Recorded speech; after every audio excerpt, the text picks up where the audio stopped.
Opening a Chime bank account online is a straightforward process that can be completed conveniently through the Chime mobile app or website. Here's how to do it. Download Chime app or visit website. Begin by downloading the Chime mobile app from the App Store or Google Play Store. You can also visit the Chime website using a web browser on your computer or mobile device. Sign up. Once you have the Chime app or website open, select the option to sign up for a new account. You'll be prompted to provide personal information such as your name, email address, date of birth, and social security number. Verify identity. Chime will verify your identity using the information provided. This may involve answering security questions or providing additional documentation. Create account. After your identity is verified, you'll be prompted to create a username and password for your Chime account. Agree to terms. Review and agree to Chime's terms and conditions, including any disclosures related to the account. Fund account. You may have the option to fund your account immediately by linking an external bank account or setting up direct deposit.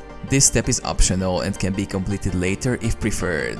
Receive welcome kit. Once your account is set up, Chime will typically send you a welcome kit containing your Chime Visa debit card.